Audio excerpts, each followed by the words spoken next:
नमस्कार दोस्तों, कविता Yadav YouTube channel पर आप सभी का स्वागत है।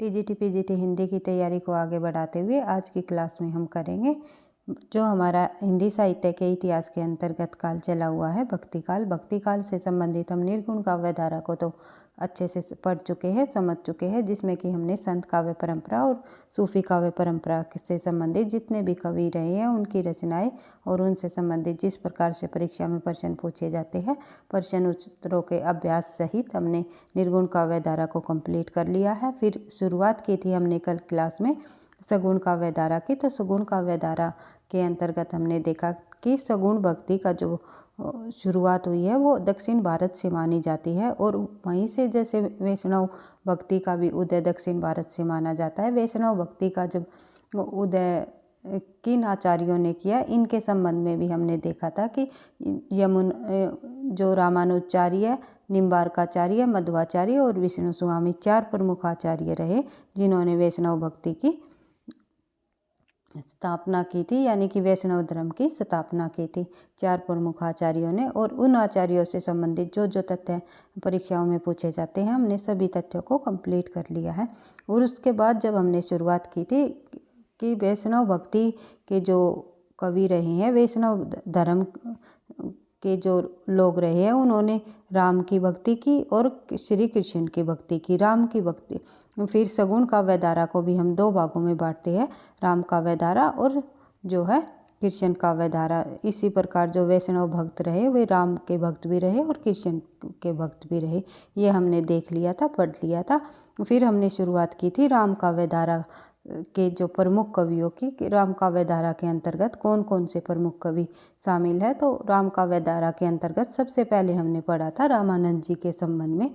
रामानंद जी के संबंध में हमने उन सभी तथ्यों को देख लिया था कि रामानंद जी का जन्म और भी जो परीक्षाओं में पूछे जाते हैं रामानंद जी की जो रचनाएं हैं और उनसे संबंधित जिस प्रकार प्रश्न बनते हैं, तथ्य बनते हैं, सभी को कंप्लीट करते हुए आज हम करेंगे राम काव्य धारा के एक प्रतिनिधि कवि माने जाते हैं तुलसीदास जी। तुलसीदास जी के संबंध में हम आज चर्चा करेंगे। तुलसीदास से जीवन चरित्र से संबंधित तथ्यों को देखते हुए साथ साथ उसकी जो प्रमाणिक रचनाएं है, 12 प्रमाणिक रचनाएं मानी जाती हैं, उन सभी रचनाओं के संबंध में हम बात करेंगे। उन सभी रचनाओं के संबंध में उन महत्वपूर्ण तथ्यों को देखेंगे जो कि परीक्षाओं में पूछे जाते हैं, जैसे कि जो रामचरित्र मानस है उसका काव्य रूप क्या रहा, किस भाषा में लिखी गई या फिर उसमें किस छंद का प्रयोग किया गया।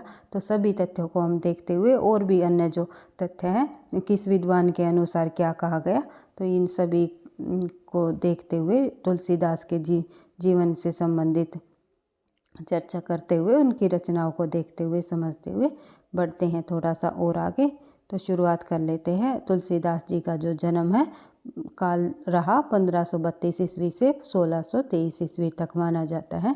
तुलसीदास जी का जन्म काल जो 1532 ईस्वी से 1623 ईस्वी माना जाता है। और तुलसीदास जी के जन्म के संबंध में भी अलग अलग विद्वानों के भिन्न भिन्न मत रहे हैं, वे भी तथ्य हम आगे चलकर देख लेते हैं। तो इनका जब ईस्वी में पूछ लिया जाए तो जन्म जो है 1532 से 1623 ईस्वी जन्म काल, लेकिन अगर विक्रमी संवत में पूछ लिया जाए तो 1589 विक्रमी संवत से लेकर 1680 विक्रमी संवत तक माना जाता है।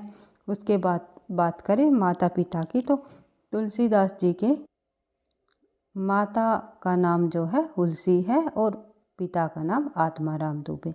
तो शिक्षा गुरु की बात करें तो शेख सनातन। इनकी माँ की जो मृत्यु हुई तब तुलसीदास जी के जब पैदा होने के समय ही इनकी माता की मृत्यु हो गई थी। उनके प्रस्तुति काल में ही इनकी माता की मृत्यु हो गई थी। इनके बचपन का नाम जो है राम बोला था। उनके बारे में ये मान्य है, ये कहा जाता है कि तुलसीदास जी जब पैदा हुए तो सबसे पहले उन्होंने तुलसीदास जी ने पैदा होते ही राम शब्द बोल दिया था, तो सब उसे राम बोला के नाम से पुकारने लगे। तो इसीलिए बचपन में सभी क्या कहते थे, राम बोला।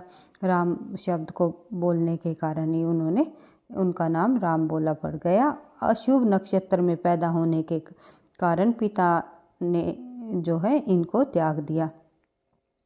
अशुभ नक्षत्र में पैदा होने के कारण उनके पिताजी ने उनको त्याग दिया।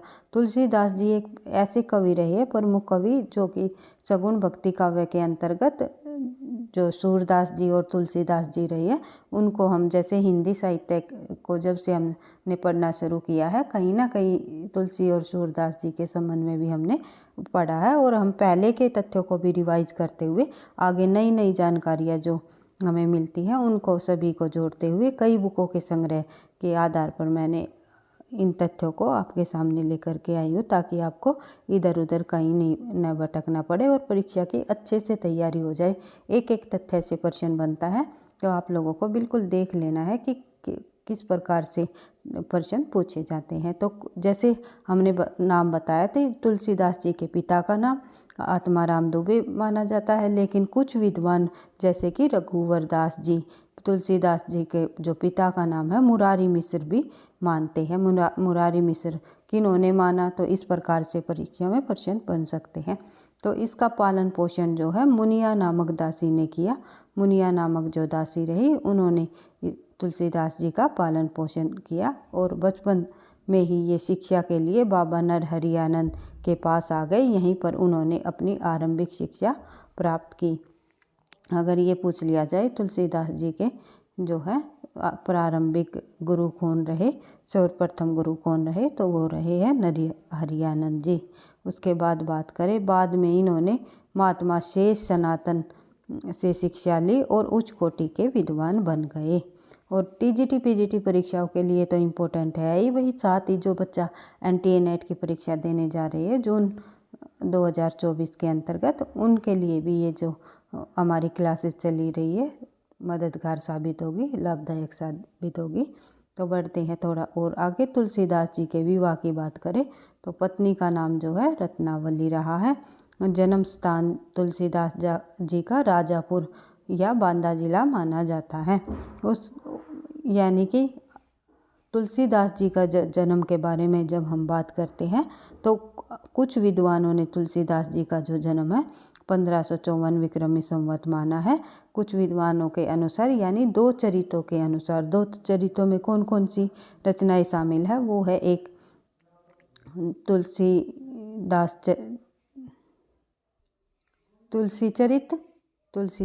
चरित रचना एक है, उसके अंतर्गत तुलसीदास जी के जन्म के बारे में बताया गया है। एक रचना है तुलसी चरित और एक रचना है भाई गोसाई चरित, बेनी माधव की ये रचना है गोसाई चरित। इन दो रचनाओं के आधार पर तुलसीदास जी का जो जन्म है वो क्या माना गया है, इनके आधार पर 1554 विक्रमी संवत और मृत्यु जो है 1680 में इन विक्रमी संवत मानी गई है। अगर ये पूछ लिया जाए कि इन दो रचनाओं का नाम देकर के इनमें तुलसीदास जी का जन्म काल क्या माना गया है, तो आप लोगों को बता देना है 1554 से लेकर के 1680 विक्रमी संवत। ऐसा मानने पर ऐसा माना जाता है कि तुलसीदास की जो आयु है वो 126 वर्ष ठहरती है, जो संभव नहीं है। अर्थात ये तथ्य भी हमारे जो पूर्ण रूप से सत्य नहीं माना जा सकता, जो है वे तथ्य। बढ़ते हैं आगे। अतः जो राम गुलाम ये जो बीच में टाइपिंग मिस्टेक है भाई, राम गुलाम द्विवेदी और जॉर्ज ग्रियर्सन जी का मत अधिक स्वीकार्य है। उसमें क्या बताया गया है, इनके अनुसार तुलसीदास जी का जो जन्म है 1589 विक्रमी संवत अर्थात 1532 ईस्वी और मृत्यु इनकी 1680 विक्रमी संवत अर्थात 1623 ईस्वी में हुई। इनका जो जन्म काल है ये है राम गुलाम द्विवेदी और जॉर्ज ग्रियर्सन जी के अनुसार इनका जो जन्म काल बताया गया है। विक्रमी संवत में बता दिया जाए तो 1589 विक्रमी संवत से 1680 विक्रमी संवत तक। अगर ईस्वी में पूछ लिया जाए तो 1532 से लेकर 1623। उसके बाद बात करते हैं तुलसीदास जी के जन्म के संबंध में दो मत है। दो मत कौन कौन से रहे हैं देख लेते हैं। कुछ लोग इनका जो जन्म स्थान है एटा जिले के नामक स्थान पर मानते हैं और प्रमाण स्वरूप दोहे में भी इसको उद्धृत किया गया है कि कुछ लोग कहाँ मानते हैं इनका जन्म, एटा जिले में मानते हैं, और कुछ लोग कहाँ मानते हैं, कुछ राजापुर में मानते हैं, सुकुर क्षेत्र में मानते हैं। तो एटा जिले सोरो नामक स्थान पर मानने का जो प्रमाण मिला है वो इस पंक्ति में हमें देखने को मिला है कि मैं पुनीनी गुरु सन सुनी कथा सो सुकुर खेत, अर्थात जो है आचार्य रामचंद्र शुक्ल ने जो ये सुकुर खेत की बात कही है यहाँ पर, तो वह सुकुर खेत एटा जिले के सोरो कस्बा नहीं है। किसी विद्वान ने कहा है कि ये जो सुकुर खेत की यहाँ पर बात की है ये एक एटा का जो जिला है सोरो नामक स्थान को सुकुर खेत कहा गया है, लेकिन आचार्य रामचंद्र शुक्ल ने इसे नकार दिया गया है। उन्होंने कहा है सुकुर खेत एटा जिले के सोरो कस्बा नहीं है, अपितु गोंडा जिले के सरयू किनारे स्थित एक पवित्र सुकुर क्षेत्र को ही सुकुर खेत कहा है। तो ये बताया गया है आचार्य रामचंद्र शुक्ल जी द्वारा। गोसाई चरित्र, अभी मैंने बताया था कि गोसाई चरित्र और तुलसी चरित्र दोनों रचनाओं में तुलसीदास जी का जो जन्म स्थान है वो कहाँ माना है, राजापुर बताया है। और जो अन्य विद्वान है शिव सिंह सेंगर और राम गुलाम द्विवेदी जी भी जो तुलसीदास जी का जो जन्म है वो कहाँ बताते हैं, राजापुर में ही बताते हैं। और अगर ये पूछ लिया जाए शिव सिंह सेंगर और राम गुलाम द्विवेदी के अनुसार जो है तुलसीदास जी का जन्म स्थान क्या रहा, तो राजापुर रहा।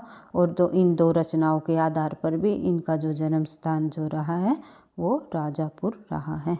इसके बाद हम बात करें आचार्य रामचंद्र शुक्ल ने भी जो तुलसीदास जी का जन्म है वो राजापुर ही बताया है। तुलसीदास जी का जन्म राजापुर बताया है और इसके संबंध में जो आचार्य रामचंद्र शुक्ल ने प्रमाण भी दिए हैं, कई तथ्य भी बताए हैं कि इन आधारों पर जो तुलसीदास जी का जन्म है वो राजापुर माना जाता है, सोरो क्षेत्र नहीं माना जाता।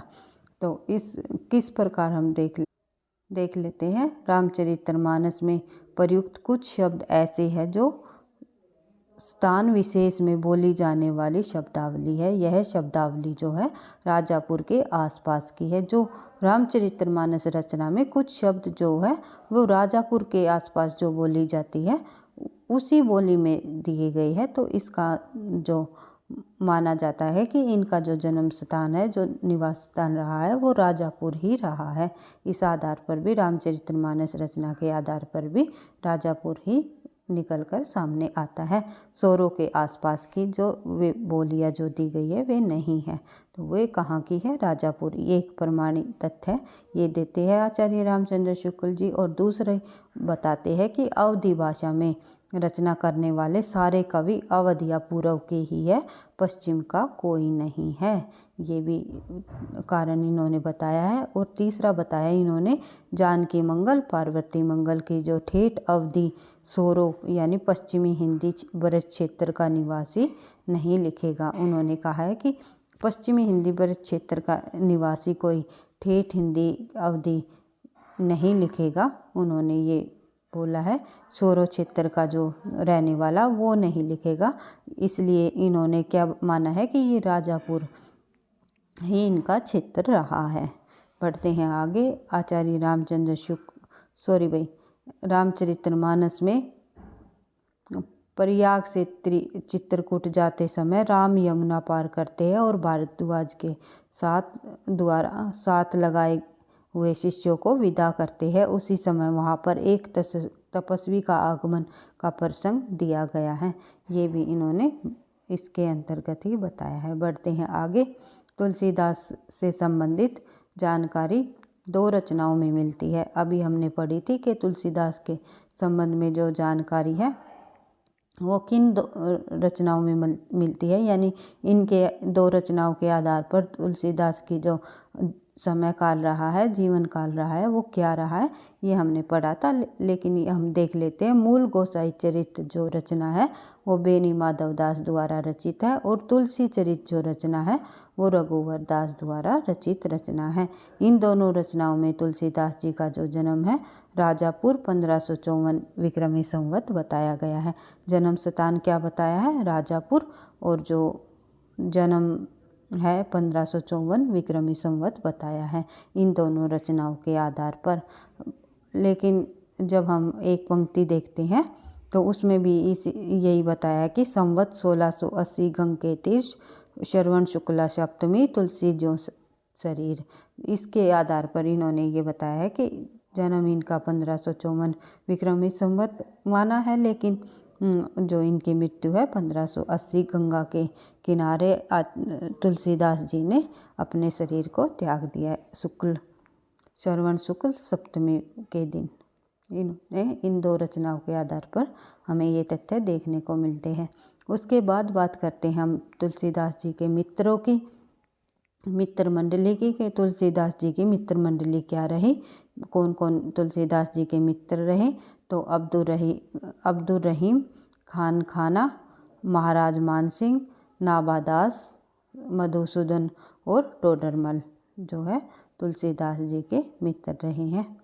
उसके बाद बात करें हम आगे थोड़ा, तुलसीदास राम भक्ति शाखा के प्रतिनिधि कवि माने जाते हैं, ये आप लोगों को पता ही है। राम भक्ति शाखा के प्रतिनिधि कवि कौन रहे हैं? तुलसीदास जी रहे हैं। कृष्ण भक्ति शाखा के प्रतिनिधि कवि कौन रहे हैं? वे रहे हैं सूरदास जी, आपको पता ही है। बढ़ते हैं आगे। आचार्य रामचंद्र शुक्ल तुलसीदास को सम्राट वैष्णव मानते हैं। तुलसीदास जी के संबंध में विभिन्न विद्वानों द्वारा कहे गए हम एक बार मत देख लेते हैं। किन किन विद्वानों ने तुलसीदास जी के संबंध में क्या मत कहे हैं। मैंने कीवर्डों के अनुसार इनको रखा है ताकि आप छोटी छोटी एक एक दो लाइनों को पढ़ोगे और पूरे कथन को जब आप पढ़ोगे और उनके अंतर्गत आप लोगों को इस प्रकार से कीवर्ड दिखाई देंगे तो आप आसानी से आंसर तक पहुंच सको। जैसे कि आचार्य रामचंद्र शुक्ल ने जो है हिंदी काव्य की प्रौढ़ता के युग का आरंभ तुलसीदास द्वारा हुआ, ये माना है। हिंदी काव्य की प्रौढ़ता के युग का आरंभ किसके द्वारा किया गया शुक्ल के अनुसार? तो तुलसीदास जी द्वारा। उसके बाद आचार्य रामचंद्र शुक्ल का ही एक कथन और देख लेते हैं तुलसीदास जी के संबंध में। यह एक कवि ही हिंदी के प्रौढ़ साहित्य की भाषा सिद्ध करने के लिए काफ़ी है। यह एक कवि ही हिंदी के प्रौढ़ साहित्यिक भाषा सिद्ध करने के लिए काफ़ी है, ऐसा कहा है तुलसीदास जी के संबंध में आचार्य रामचंद्र शुक्ल जी ने। फिर बात करें रामविलास शर्मा की, तो इन्होंने तुलसीदास जी को जातीय कवि कहा है। कई बार पूछा जाता है कि किसे जातीय कवि कहा जाता है रामविलास शर्मा जी के अनुसार, तो तुलसीदास जी को। अमृतलाल नागर ने मानस का हंस कहा है तुलसीदास जी को। मानस के हंस नाम से अमृतलाल नागर ने एक जीवनी भी लिखी है जिसमें कि तुलसीदास जी के जीवन चरित्र को बताया है। अच्छे से उन्होंने तुलसीदास जी के संबंध में बताया है। और उन्होंने जो अमृतलाल नागर है इन्होंने खंजन नैन नामक भी एक जीवनी लिखी है जिसमें सूरदास जी के संबंध में बताया है। तो सूरदास जी के जीवन का परिचय दिया है। लेकिन मानस का हंस में इन्होंने तुलसीदास जी के जीवन के बारे में बताया है। नाबादास ने कली काल का वाल्मीकि कहा है। किसको? तुलसीदास जी को। नाबादास जी ने क्या कहा है तुलसीदास जी को? कलिकाल का वाल्मीकि। ये भी पूछ लिया जाता है कलिकाल का वाल्मीकि किसके द्वारा कहा गया है तुलसीदास जी को? नाबादास द्वारा। उसके बाद स्मिथ के द्वारा क्या कहा गया है? मुगल काल का सबसे महान व्यक्ति। तुलसीदास को मुगल काल का सबसे महान व्यक्ति जो है किसके द्वारा कहा गया? स्मिथ द्वारा। फिर बात करें जॉर्ज ग्रियर्सन ने क्या कहा है तुलसी के संबंध में, तो बुद्ध के बाद सबसे बड़ा लोकनायक कौन है? तुलसीदास। बुद्ध के बाद सबसे बड़ा लोकनायक की बात करें तो तुलसीदास जी हैं। लाला भगवान दीन व बच्चन ने जो तुलसीदास जी को कहा है रूपकों का बादशाह, क्योंकि इन्होंने जो है अलंकारों का अधिक से अधिक अपनी रचनाओं में प्रयोग किया है। तो रूपकों का बादशाह जो है लाला भगवान दीन व बच्चन सिंह ने कहा। आचार्य रामचंद्र शुक्ल ने इन्हें अनुप्रास का बादशाह कहा तो उदय भानु सिंह ने इन्हें उत्प्रेक्षाओं का बादशाह कहा है। इस प्रकार से हमने तुलसीदास जी के संबंध में विभिन्न विद्वानों द्वारा दिए गए जो मत है उनको देख लिया है, क्योंकि यहाँ से परीक्षा में प्रश्न अवश्य ही पूछे जाते हैं, 1-2 प्रश्न अवश्य पूछ लिया जाता है परीक्षा में। तो हम आराम से बिल्कुल एक एक तथ्यों को करते हुए अपनी तैयारी को आगे बढ़ाएंगे। ऐसा नहीं है कि हम जल्दी भाग दौड़ करते हुए तथ्यों को बिना समझे या छोड़ते हुए चलेंगे। जितना अधिक से अधिक हमें एक कवि से संबंधित या एक टॉपिक से संबंधित हमें कई पुस्तकों के संग्रह से अगर तथ्य मिलते हैं हम सभी को इंक्लूड करेंगे, क्योंकि आप लोगों ने सिलेक्शन लेना है। पहले आपका टारगेट है कि हमें एक सीट ले लेनी है, सिलेक्शन लेना है। तथ्यों की बार बार रिवीजन से अधिक अभ्यास के द्वारा ही आप सफलता तक पहुंच पाओगे। मैं आप लोगों को बार बार कहती हूँ कि निरंतर अभ्यास ही सफलता का राज है। ये सफलता का राज है निरंतर अभ्यास, ये आप लोगों को बिल्कुल रट लेना है। क्योंकि रेगुलरिटी के साथ जब आप तैयारी करते हो तो आपको पता भी नहीं चलता, आपकी इतनी अच्छी तैयारी हो जाती है कि जितने भी हम पहले जो तथ्य पढ़ रहे होते हैं बार बार आने से ये हमें याद होने लग जाते हैं और हमें पता भी नहीं चलता, बहुत अच्छी तैयारी होती है। तो यही मैंने अपनाया है अपने जीवन में भी, हमेशा थोड़ा थोड़ा किया है लेकिन निरंतरता के साथ हम लगे रहे हैं।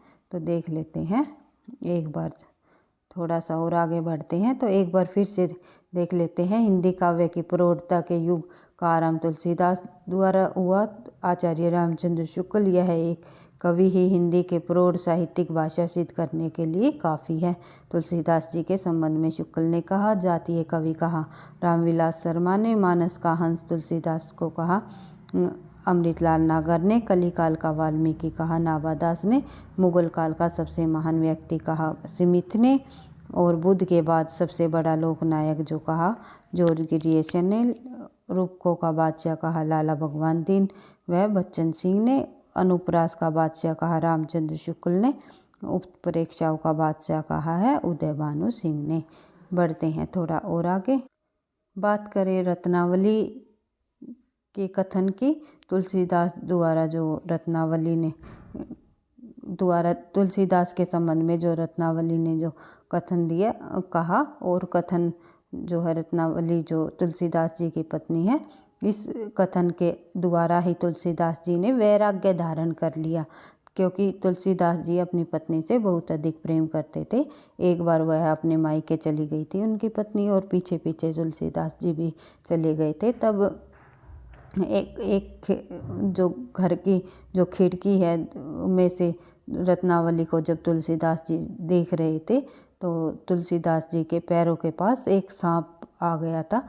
उसे सांप को भी रस्सी समझकर वो ऐसे पकड़ करके इधर जैसे ही घेरने लगे तो तभी रत्नावली ने देख लिया और तुलसीदास जी को कहा कि लाज न आवत आपको, दोरे आहू साथ दिख दिख ऐसे प्रेम को, कह कहो मैं नाथ अस्थि चरम मह दे मम, तामे जैसी प्रीति तैसी जो श्री राम मह, होती न तो भवभीति।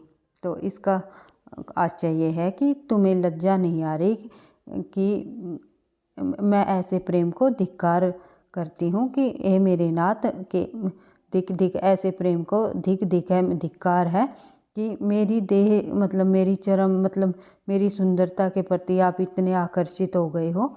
ऐसी प्रेम या प्रीति आपने जो है श्री राम से लगाई होती तो अब तक आपकी जो है श्री राम की प्राप्ति हो गई होती, भाव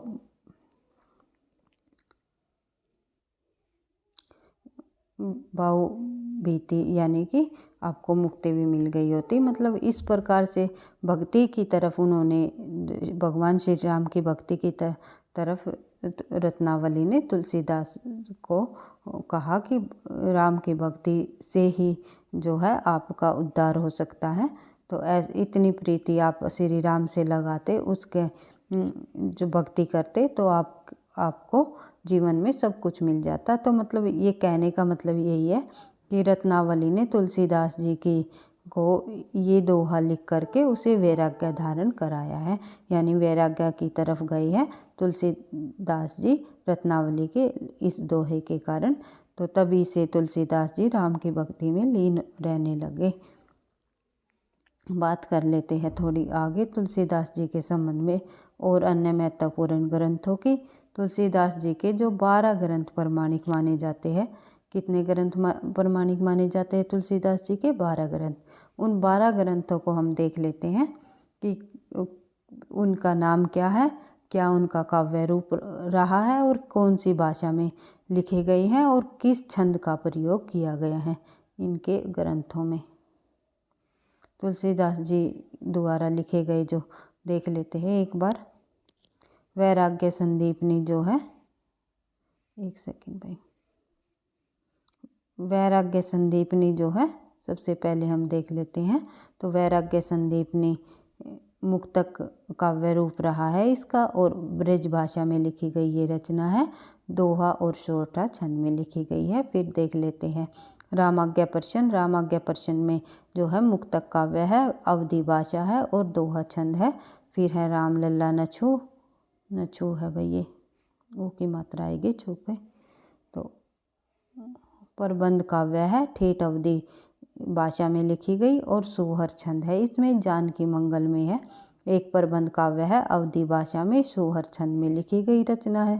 उसके बाद देख लेते हैं रामचरितमानस। रामचरितमानस जो है प्रबंध काव्य की रचना है और अवधी भाषा में लिखी गई है। दोहा चौपाई इसका छंद है। कई बार परीक्षा में पूछा जाता है रामचरितमानस, क्योंकि तुलसीदास जी की प्रसिद्ध रचना रही है रामचरितमानस। तो रामचरितमानस की भाषा क्या है, रामचरितमानस किस छंद में लिखी गई, तो इनसे संबंधित बिल्कुल एक एक रचनाओं से संबंधित हम डिटेल से और भी अन्य तथ्यों को देखेंगे कि एक एक रचनाओं के संबंध में पूछा जाता है कि इस रचना के अंतर जैसे रामचरितमानस में कितने कांड दिए गए हैं, उन कांडों को क्रम वाइज लगाइए, या फिर इस कांड में क्या बताया गया है, तो मतलब किसका वर्णन किया गया है। इस प्रकार से काफ़ी सारे प्रश्न बनते हैं। तो हम एक एक रचनाओं के बारे में डिटेल से थोड़ा सा और समझेंगे और तथ्यों को देखेंगे। तो बात करते हैं पार्वती मंगल की। प्रबंध काव्य अवधी भाषा और मंगल हरि गीतिका छंद में लिखी गई है। कृष्ण गीतावली जो है गीति काव्य ब्रज भाषा में लिखी गई है। गीतावली जो है गीति काव्य और ब्रज भाषा में लिखी गई है। विनय पत्रिका जो है गीति काव्य और ब्रज भाषा में लिखी गई है। दोहावली भी जो है मुक्तक काव्य है और ब्रज भाषा में लिखी गई है। दोहा सोरठा छंद में लिखी गई दोहावली। फिर है बरवे रामायण। बरवे रामायण मुक्तक काव्य है, अवधी भाषा में लिखी गई है और बरवे छंद में लिखी गई है। फिर है अंतिम जो है कवितावली, जो कि मुक्तक काव्य में ब्रज भाषा और कवि छपैया छंद में लिखी गई रचना है। इस प्रकार से हमने इनके काव्य रूप, भाषा और छंद को देख लिया है, जो तुलसीदास जी की जितनी ये प्रमाणिक रचनाएं हैं। और एक क्योंकि इनकी तुलसीदास जी की जो ये रचनाएं हैं अधिकतर भाषा पूछी जाती है परीक्षा में कि ये जो वैराग्य संदीपनी की भाषा क्या रही है, रामचरितमानस की भाषा क्या रही है, कवितावली की भाषा क्या है, गीतावली की। इस प्रकार से तुलसीदास जी की रचनाओं की भाषा पूछ ली जाती है। तो आप लोगों को ध्यान रखनी है। मैं एक ट्रिक आप लोगों को बता देती हूँ यहाँ पर। तुलसीदास जी की जो रचनाएं वै से शुरू होती हैं, जैसे कि वैराग्य संदीपनी हो गई और विनय पत्रिका वैसे शुरू हो गई, और जिन रचनाओं में वली शब्द आता है प्लस वैसे शुरू होने वाली रचनाएं और प्लस वली बाद में वली शब्द आने वाली जो रचनाएं होती है, वे सभी की सभी रचनाएं किस भाषा में होती है, लिखी गई है ब्रज भाषा में। ये आपको एक ट्रिक के अनुसार आपको ध्यान रखना है।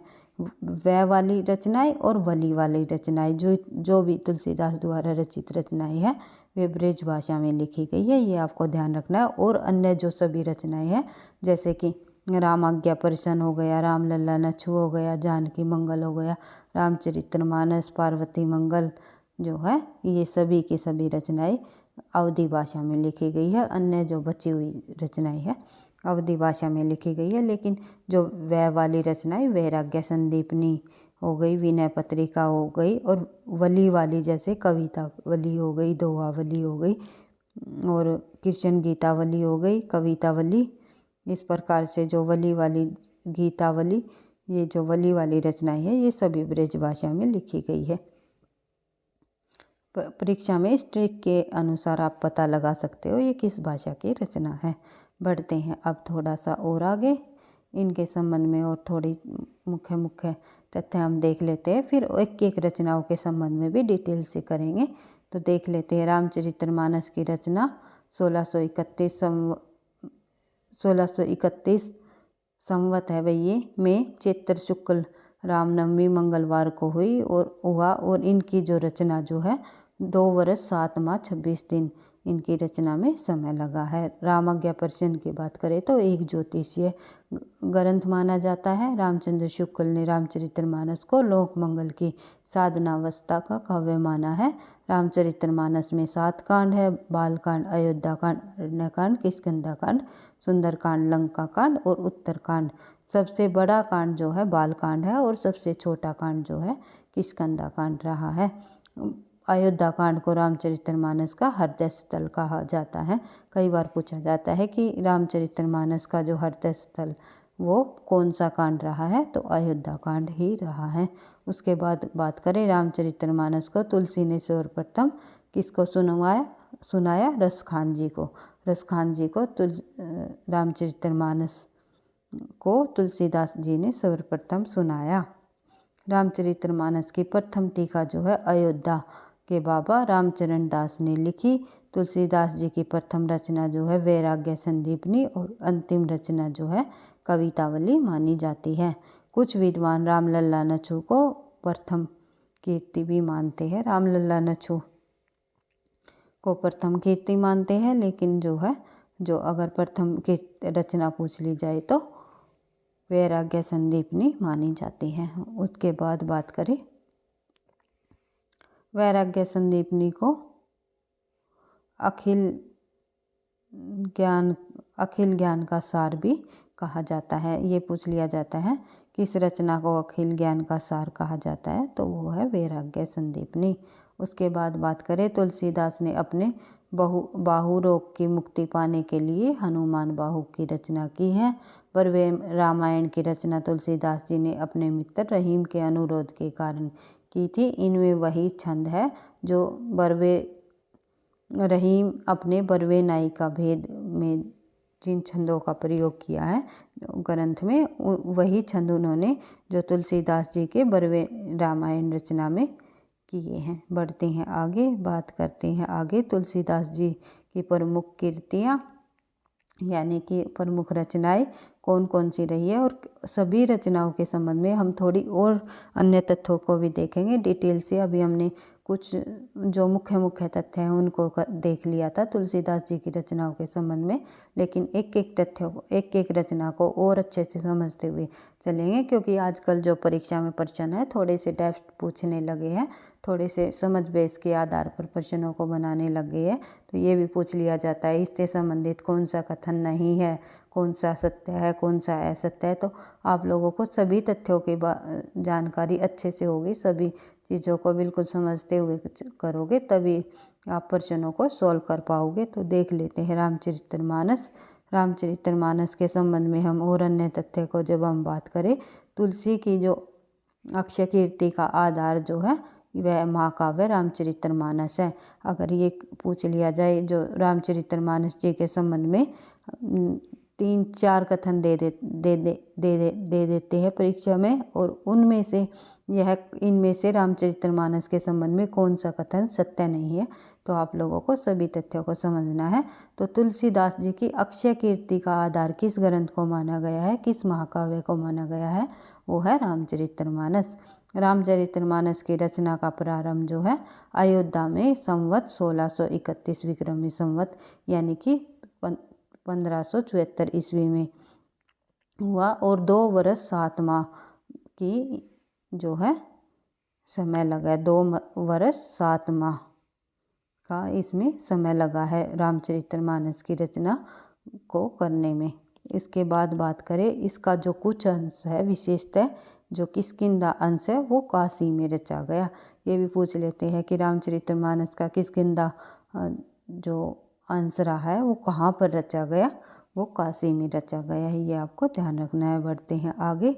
रामचरितमानस की रचना पूरी करने के बाद तुलसी काशी में ही रहने लगे थे तथा उनके शास्त्र विद्वानों ने उनका जो शास्त्रार्थ हुआ था, प्रसिद्ध विद्वान मधुसूदन शास्त्री से भी इनका शास्त्रार्थ हुआ और उन्होंने तुलसी की प्रशंसा भी की है, ये आपको ध्यान रखना है। बढ़ते हैं आगे। तुलसीदास की रचना अवधी भाषा में हुई, ये हम कर चुके हैं। दोहा चौपाई शैली में लिखी गई यह रचना यह राम काव्य पर आधारित महाकाव्य है। इसमें 7 कांड है। कौन कौन से 7 कांड रहे हैं? बालकांड, अयोध्याकांड, अरण्यकांड, किष्किंधाकांड, सुंदरकांड, लंकाकांड और उत्तरकांड। तुलसी रामचरितमानस के राम लोक रक्षक रहे हैं। तुलसीदास जी के जो राम रहे हैं वो किस प्रकार के रहे हैं? लोक रक्षक रहे हैं। वे शक्तिशील और सौंदर्य के भंडार रहे हैं और इनका जो रचना कौशल है, प्रबंध पटुता, सहजता की दृष्टि से रामचरितमानस हिंदी काव्य में सर्वश्रेष्ठ रहे हैं। इनमें कथा काव्य के सभी अवयवों का उचित सामंजस्य भी किया गया है। उसके बाद रामचरितमानस की सबसे बड़ी विशेषता देखते हैं तो कवि द्वारा कथा के मार्मिक सतलों की पहचान करना। ऐसी मार्मिक प्रसंग जहाँ पर पुष्प वाटिका में सीताराम का मिलन, राम वनागमन, दशरथ मरण, चित्रकूट प्रसंग, वन मार्ग में राम लक्ष्मण शक्ति आदि जो है रामचरितमानस के जो ये मार्मिक स्थल है, इनका वर्णन इस रचना में किया गया है। किसमें? रामचरितमानस में। रामचरितमानस में स्वतंत्र समन्वय की विराट चेष्टा की गई है, इसीलिए जो समन्वय का कवि जो कहा जाता है वो तुलसीदास जी को ही कहा गया है। समन्वय का मतलब होता है मिलाना, एक दूसरे को जोड़ना। इस प्रकार से शैव और वैष्णव का समन्वय, शैव और वैष्णव जैसे कि निर्गुण और सगुण का समन्वय, ज्ञान और भक्ति का समन्वय, राजा और प्रजा का समन्वय, सब कुछ इस ग्रंथ में हमें देखने को मिलता है, ये आपको ध्यान रखना है। बढ़ते हैं आगे। आचार्य हजारी प्रसाद द्विवेदी जी ने कहा है कि लोकनायक वही हो सकता है जो समन्वय के अपार धैर्य लेकर आया हो। उनका जो सारा काव्य समन्वय की विराट चेष्टा है। ये कई बार प्रश्न पूछ लिया जाता है परीक्षा में, समन्वय की विराट चेष्टा किस के काव्य में हमें देखने को मिलती है? तो ये मिलती है हमें तुलसीदास जी के काव्य में। जो ये कथन कहा गया है, ये कथन भी कई बार परीक्षा में पूछा गया है। तो हजारी प्रसाद द्विवेदी जी ने तुलसीदास जी के संबंध में कहा है। तो बढ़ते हैं आगे। रामचरितमानस में शांत, वीर और श्रृंगार रस की त्रिवेणी बह रही है। कि किस रस का वर्णन किया गया है, किस रस का दिखाया गया है रामचरितमानस में? तो रामचरितमानस में रसों की बात करें तो हम 3 रसों की प्रमुखता हमें देखने को मिलता है। उसमें त्रिवेणी बह रही है। किस रस की? वीर रस है, उसमें शांत रस है और श्रृंगार रस है। लेकिन रचना में मुख्य रूप से शांत रस अधिक दिखाया गया है, यानी कि शांत रस की अधिक प्रधानता रही है। अगर ये पूछ लिया जाए तो रामचरितमानस में किस रस की प्रधानता रही है, तो वो रही है शांत रस की। अगर ये पूछ लिया जाए कि रामचरितमानस में कौन कौन से रसों को वर्णन किया गया है, कौन कौन से रसों का वर्णन किया गया है इस रचना में, तो शांत, वीर और श्रृंगार तीनों रसों की त्रिवेणी बह रही है और मुख्य रूप से जो प्रधान रस है वो शांत रस है। बढ़ते हैं आगे। यह कहा जाता है कि राम के चरित्र को जानना हो तो रामचरितमानस को पढ़ लो। ये परीक्षा में प्रश्न पूछा भी जाता है कि राम के चरित्र को जानने के लिए किस रचना को पढ़ा जाना चाहिए या किस रचना को पढ़ा जाता है? तो राम के चरित्र को जानने के लिए जो है रामचरितमानस को पढ़ लो, इस प्रकार कहा गया है। और जो है अगर तुलसीदास जी के चरित्र के बारे में हमें जानना है तो उसकी रचना विनय पत्रिका को पढ़ लो। विनय पत्रिका को पढ़ लियो, ये ऐसा माना जाता है। तुलसी के जीवन के चरित्र बारे में जानना है तो विनय पत्रिका को पढ़ लो, और अगर राम के जीवन के बारे में जानना है तो रामचरितमानस को पढ़ लो। इस प्रकार कहा गया है इन दोनों रचनाओं के संबंध में। फिर रामचरितमानस जो है सबसे पहले तुलसीदास जी ने रसखान को सुनाया, ये हमने कर ही लिया था। रामचरितमानस को कवियों ने कांड नाम दिया है। इसमें जैसे कि किसी में सर कहा गया है, किसी में जो है सर कहा गया है, किसी में समय कहा गया है, किसी में खंड कहा गया है। लेकिन रामचरितमानस में जो है कवियों ने जो भाग बांटे हुए हैं उसे कांडों में बांटा हुआ है, भागों को भाई ये थोड़ा सा टाइपिंग मिस्टेक से रह गया। भागों या अध्यायों को किस नाम से जाना है तो कांड नाम इन्होंने दिया है कवियों ने। बढ़ते हैं आगे। रामचरितमानस में श्रृंगार रस की शिष्ट व मर्यादा वर्णन इसमें बताया गया है। कवि है भाई ये। रामचरितमानस में कवियों ने श्रृंगार रस का शिष्ट एवं मर्यादा वर्णन इसमें दिखाया गया है। रामचरितमानस की सबसे बड़ी विशेषता समन्वय की भावना को मानना है, यानी समन्वय की विराट चेष्टा हमें देखने को मिलती है। तो बढ़ते हैं आगे। अयोध्या कांड को रामचरितमानस का हृदय स्थल कहा गया है, ये हमने देख ही लिया। रामचरितमानस की रचना कवियों ने स्वांत सुखाय के साथ साथ लोकहित व लोक मंगल के लिए भी की है। यानी कि कवियों ने जो रामचरितमानस की जो रचना है कवियों ने किस लिए की है, किस उद्देश्य से की है, तो लोक हित और लोक मंगल के लिए इन्होंने की है। जो तुलसीदास जी की जो रचनाएं है वे स्व सुखाए न होकर स्वांत सुखाए रही है। स्व सुखाए का मतलब होता है खुद केवल अपने सुख के लिए जो रचना की जाती है उसके लिए नहीं, उन्होंने स्वांत यानी सभी पूरे समाज का भला करने के लिए, लोकहित के लिए इन्होंने रामचरितमानस की रचना की है। रामचरितमानस को तुलसीदास का बड़ा रूपक कहा जाता है। तुलसीदास का बड़ा रूपक कहा जाता है किस रचना को? रामचरितमानस को। साहित्य का सबसे, ये भई यहाँ थोड़ी सी टाइपिंग मिस्टेक हो गई इस पॉइंट में, तो हम इस प्रकार से पढ़ेंगे इसको। रामचरितमानस को साहित्य का सबसे बड़ा रूपक कहा जाता है। तुलसीदास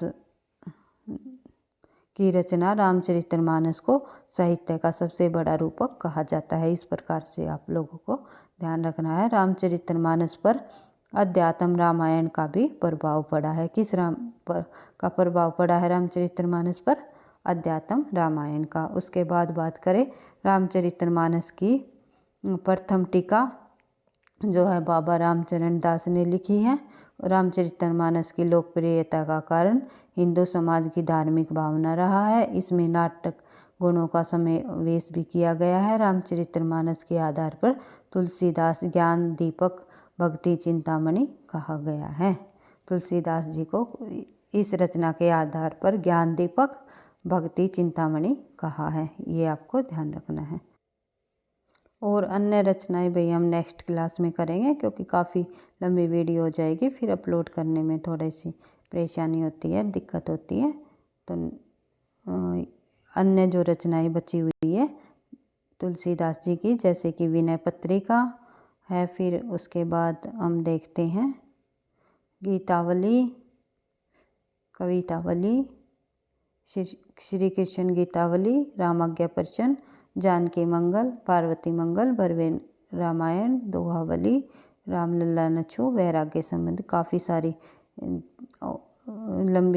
अधिक लंबी वीडियो हो जाएगी, इसलिए आज की क्लास केवल हम रामचरितमानस तक ही कर लेते हैं। फिर आगे की जो रचनाएं हैं तुलसीदास जी की, उनको हम नेक्स्ट क्लास में रेगुलरिटी के निरंतरता के साथ आगे बढ़ते हुए करते रहेंगे। तो वीडियो आपको लगती है कि परीक्षा की दृष्टि से मददगार साबित होगी, हेल्पफुल रहेगी।